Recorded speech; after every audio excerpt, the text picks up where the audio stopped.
les podcasts Web Girondins. Je vous souhaite la bienvenue, Patrick. Merci. Merci. Bienvenue dans cette émission. Je vous présente brièvement. Vous êtes l'entraîneur de Saumur depuis cet été. Auparavant, vous étiez à Bressuire ou encore au Mans. Déjà, mais comment allez-vous? Comment allez-vous après ce week-end difficile face aux Herbiers? On est obligé de s'y remettre pour préparer la semaine, mais c'est vrai que c'était pas très agréable après une belle prestation et un bon résultat mercredi contre La Roche. Voilà, prendre 6-0, j'ai pas le souvenir que ça me soit arrivé comme joueur ou comme coach. Et puis, je crois que c'est pareil pour Saumur en National 2. Donc voilà, c'est difficile à encaisser, mais on est obligé de préparer la suite parce qu'il y a un maintien à aller chercher. Exactement. Et vous êtes pour l'instant premier non relégable et vous avez un match de retard encore à disputer. Vous allez le disputer quand, ce match de retard, du coup? C'est le mercredi 26 mars au Port-et-Survie. D'accord, très bien. Et oui, et là, vous êtes dans une semaine un peu particulière parce qu'en 7 jours, vous allez jouer 3 matchs. C'est ça, Quasiment exactement. voilà. Comment, puisque vous avez joué, c'était mardi ou mercredi face au Poiré, vous On avez a, gagné. Ouais.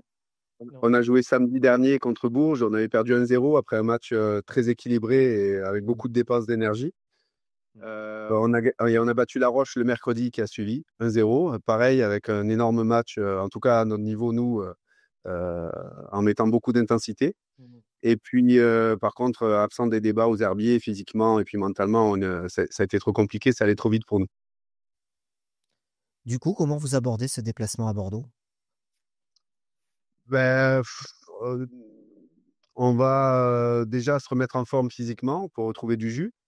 Et puis après, je pense que le contexte de jouer au Matmut devant beaucoup de supporters, etc., on n'aura pas envie de passer pour des guignols une deuxième fois, mais on connaît la tâche qui nous attend, qui sera pas simple.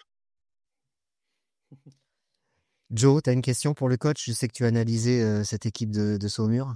J'ai vu le match contre La Roche-sur-Yon, du coup, justement, et j'ai trouvé une équipe. Moi, j'ai trouvé un très bon match. Déjà, bon, vous êtes une équipe qui aimait avoir le ballon, qui aimait attaquer. Quand tu regardes l'engagement de cette équipe, il y a 6 joueurs sur la ligne médiane et puis ça va de suite vers l'avant. Donc, c'est une équipe qui est très portée vers l'avant. Et j'ai vu un match face à La Roche-sur-Yon qui, nous avait beaucoup dérangé. Je sais, quand on s'était déplacé là-bas. Là, j'avais une équipe de Saumur qui maîtrisait parfaitement son sujet, qui a fait la différence quand il fallait, on n'a pas senti une équipe trop mise en danger face à un adversaire direct en plus au maintien. Donc, c'était un match très intéressant. Et effectivement, j'étais surpris de ce qui s'est passé aux Herbiers. Alors, j'ai compris que l'entame avait été complètement ratée. Vous avez un peu réagi quand même en fin de première mi-temps, mais on a senti que l'entame de match avait vraiment, vraiment coûté très cher. Et je sais que sur certains matchs cette saison, mentalement, ça a été un petit peu compliqué. Il y a des joueurs qui ont parfois baissé la tête quand il fallait pas, etc. Donc, quel est l'état physique effectivement de votre équipe et surtout mental? Parce que je sais qu'il y avait une grosse mauvaise série de 9-10 matchs où vous n'avez pas gagné. Puis là, c'est un peu mieux. Vous avez gagné 2 matchs importants pour le maintien contre Dinan et contre La Roche-sur-Yon. Et là, c'est vrai que le 6-0 quand même peut faire très, très mal. Et physiquement et mentalement, comment ça se passe pour vous et comment vous avez réussi à casser cette mauvaise dynamique aussi de 9 mauvais résultats aussi, déjà? Ouais, alors, la mauvaise dynamique, elle était effectivement au niveau des résultats parce qu'on n'a pas gagné pendant très longtemps. Mais il y avait eu des prestations où ça s'est joué à vraiment rien du tout et où on aurait pu espérer gagner des matchs. Donc, ça a toujours été serré. Après, quand il n'y a plus la confiance et quand on commence à pas prendre de points, ben, il n'y a plus de réussite et puis c'est plus compliqué à enchaîner. Mais donc mentalement, ça a été une période pas simple. Mais les gars savaient en commençant la saison que ça allait être compliqué et qu'on jouait pour se maintenir. Donc, ben, il a fallu passer ça. On a eu un premier match très compliqué contre Locminé à la reprise au mois de janvier, mais il y avait eu des matchs reportés. Les conditions d'entraînement étaient difficiles. Donc, ça ne nous a pas mis dans le bon tempo pour 2025.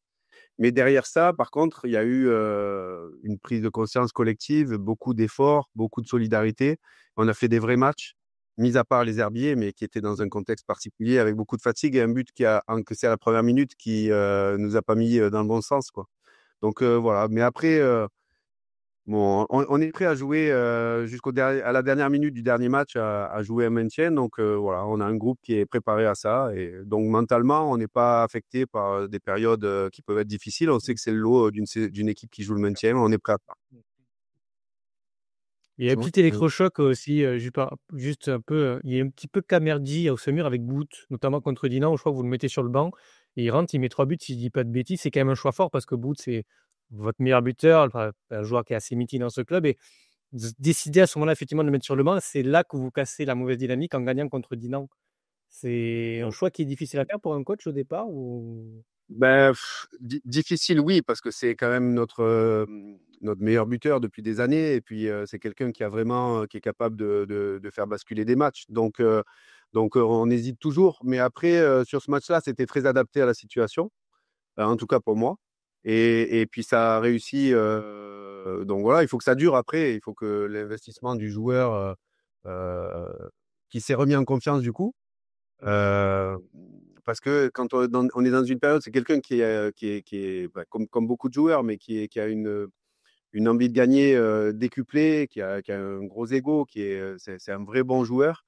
Et quand on gagne pas et quand il marque pas, il est parfois un peu trop, à mon sens, dans le négatif, mais il continue à se battre. Donc, c'est ça qui est intéressant chez lui, c'est qu'il court et qu'il se bat. Donc, voilà, donc j'estimais que sur ce match-là, il fallait enlever un joueur offensif. C'était difficile et il avait besoin de se rafraîchir un peu la tête. Et puis, les circonstances ont fait qu'il est rentré très vite parce qu'il y a eu un blessé au bout de 15 minutes. Et donc, il fait ce match-là en mettant 3 buts et en nous mettant parfaitement dans le sens de la victoire, quoi. Donc, c'était un choix adapté à la situation, mais qui n'était pas du tout une sanction ou une remise en cause du joueur. Gino. Oui, Patrick, est-ce que c'est pas le moment, quelque part, de jouer les Girondins de Bordeaux, vu la petite série négative qu'est en train de faire l'équipe bordelaise, la pression qui va être inhérente aussi aux résultats, et quelque part, dans les 2 matchs que j'imagine que vous avez déjà visionnés, est-ce que vous avez vu des petits points d'accroche qui pourraient être intéressants à utiliser pour votre équipe et vous allez travailler un peu cette semaine? Alors, oui, effectivement, on a noté des choses à travailler, que ce soit sur le plan défensif ou pour leur poser des problèmes. Après, vous vous doutez bien que je ne vais pas le dévoiler ici. Bien sûr. Mais en tout cas, par rapport à la question, si c'est le bon moment, parce qu'ils sont peut-être dans le doute après 2 défaites, je ne crois pas justement, parce que quand on est comme ça et qu'on reçoit devant un public et dans son stade une équipe qui joue le maintien, on a juste envie de leur rouler dessus. Encore plus. J'aurais préféré qu'ils soient dans un excès de confiance et qu'ils nous prennent à la légère, et ça ne sera pas le cas. Voilà. Donc, mais après, une fois que j'ai dit ça, nous, on a surtout besoin d'effacer la claque reçue contre les Herbiers et de prendre des points. Donc, voilà, on verra comment ça se passe. Mais je ne crois pas qu'ils soient dans des dispositions en difficulté. Voilà, ils vont se remettre dans le bon sens rapidement. D'accord. Quelle est la meilleure équipe que vous ayez affrontée cette saison? Alors, les Herbiers, je le mettrai de côté parce que ils sont allés plus vite, ils nous ont dépassés dans tout et on n'était pas dans nos dispositions normales physiquement. Mais c'est vrai qu'ils ont été très bons contre nous. Après, les plus complets, alors sur les matchs qu'on a joués, hein, mais pas sur mon avis sur le championnat, mais sur les matchs qu'on a joués, Saint-Malo m'a paru plus complet dans toutes les lignes, avec un jeu collectif huilé, de la puissance physique. Voilà, ça m'a paru les plus solides. Ouais, très bien. C'est vrai que vous aviez joué Bordeaux au début. C'était Carole qui avait fait un doublé chez vous. C'était un des premiers C'est matchs. ça, on les a joués, ils n'étaient pas encore tout à fait rodés. C'était une des premières fois où il y avait à peu près une équipe qui ressemblait à une équipe type. Et puis, donc voilà, donc ils relançaient une dynamique. Je crois que c'était leur première victoire à l'extérieur chez nous. Vous, c'est votre début, je crois, de la mauvaise série, justement, ce match-là. Exactement. Ouais, tout à fait.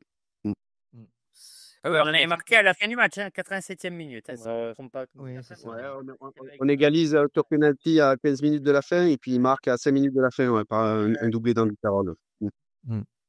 Conan, est-ce qu'il y a des questions sur le chat pour Patrick? Oui, j'ai relevé une petite demande qui a été faite pour vous, coach Patrick. C'est Cédric Bitemo qui a dit « Bonsoir coach, préservez Bout pour les 9 prochaines journées, s'il vous plaît. » C'est un poison vraiment.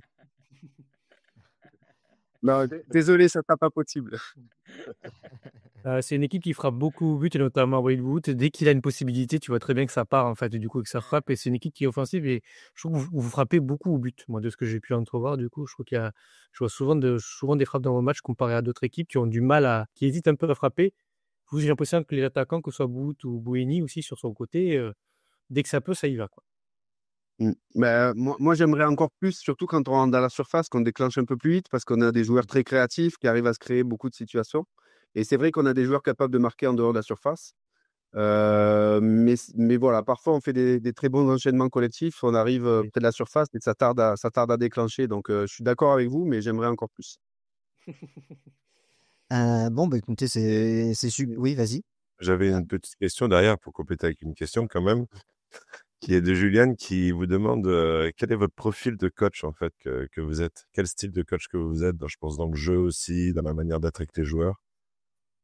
Bah, alors, je pense savoir déjà m'adapter au contexte et au club dans lequel je suis. J'ai un petit parcours où j'ai un petit peu voyagé sur sur les départements et les régions autour d'ici. Donc moi, j'arrive du sud, de Martigues, exactement. Ça fait depuis 2012, je suis dans la région ici. Je suis passé effectivement Le Mans, Bressuire et puis Saumur aujourd'hui.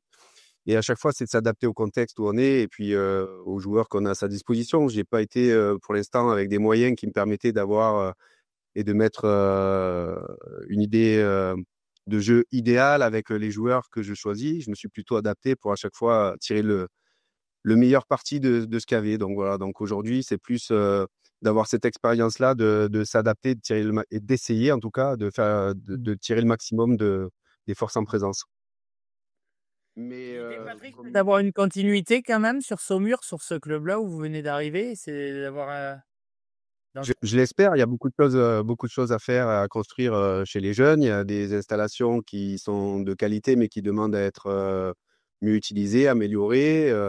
Oui, je l'espère. Moi, je suis installé familialement ici, donc d'être en N2 à côté de chez moi, c'est super, quoi. Mmh. Est-ce que de jouer juste au stade Matmut, quand on voit la qualité de la pelouse, parce que je sais qu'à Saumur, la pelouse, c'est un peu compliqué. Pour vous, ça va être plus intéressant de jouer justement sur une pelouse, sur une bonne pelouse, justement, surtout quand on voit votre philosophie de jeu. Je pense qu'avec les joueurs qu'on a à disposition, où on n'a pas forcément beaucoup de puissance physique, donc sur les terrains gras, on a été en difficulté. Et sur des terrains, effectivement, où on peut plus jouer, on a plus ce profil d'équipe-là qui combine, qui met du mouvement et avec du jeu au sol que plutôt du jeu aérien et d'aller au combat. Mais il faut quand même parfois savoir y aller en National 2. On a Aruna qui est un fidèle de l'émission, un socios, qui vous demande est-ce que le soleil de Martigues ne vous manque pas trop? Alors, c'est une période, sincèrement, la météo depuis le mois de novembre, c'est une horreur. Donc, un petit peu, oui. Ouais. Bon, très bien. Bon, ben merci, c'est sympa d'être passé nous voir dans l'émission. On a reçu beaucoup de coachs et c'est toujours très intéressant de vous avoir avant le match face aux Girondins. Messieurs, est-ce que vous souhaitez ajouter quelque chose? Une dernière petite question, moi juste, sur le dernier match, j'ai vu que vous avez fait un coaching. Alors, il y avait le match, la semaine à 3 matchs du coup, donc ça c'est un peu à part, mais j'ai remarqué dans mon match, j'ai l'impression que le coaching était assez tardif, c'est-à-dire autour de la 70-75e, un peu comme nous. Moi, c'est ce que je reproche souvent à notre coach. Pourquoi concrètement, effectivement, le coaching peut se faire aussi tardivement? Pourquoi vous prenez cette habitude-là? Est-ce que je me trompe déjà en disant ça? Et quelle est effectivement l'idée de faire tu vois, en fait, du coaching qui est justement tardif? Bah, ouais, moi, je vais parler pour ce qui nous concerne, hein, parce que voilà, chaque situation est différente. Mais nous, sur le banc, par exemple, si on prend le match les derniers matchs, on a beaucoup de jeunes joueurs qui découvrent la National 2. Donc, le but, c'est pas de les mettre dans la difficulté, c'est pas de déséquilibrer notre équipe, et c'est de pouvoir saisir l'opportunité du bon moment. Donc, des fois, ça tarde, mais après, quand il faut les lancer, j'ai cette chance d'avoir des joueurs qui mordent dedans et qui savent la chance qu'ils ont de pouvoir évoluer à ce niveau. Et donc voilà, donc j'hésite pas, mais effectivement, par rapport à notre profil d'équipe, il y a très peu de joueurs qui ont l'expérience du N2. Et donc voilà, moi, c'est plus cette raison-là qui fait que je ne peux pas me permettre de déséquilibrer l'équipe trop vite et puis de mettre en difficulté et les joueurs qui rentrent et mon 11 de départ. D'accord. Bon, mais super. Qu'est-ce qu'on peut vous souhaiter pour le mot de la fin pour cette semaine? Effacer la défaite de la semaine dernière et faire un vrai match à Bordeaux. Voilà, pas être spectateur, pas du terrain, des supporters, mais faire penser à pouvoir profiter du moment pour exprimer notre football et donner une bonne image de nous. Et s'il y a des points, ça sera encore mieux. Eh bien, parfait. Merci, Patrick Olive, d'être venu, entraîneur de Saumur. Bonne semaine à vous, bonne préparation. Merci. Et puis, Merci à vous. à bientôt. Et au revoir. Au revoir. Merci bien. Au revoir.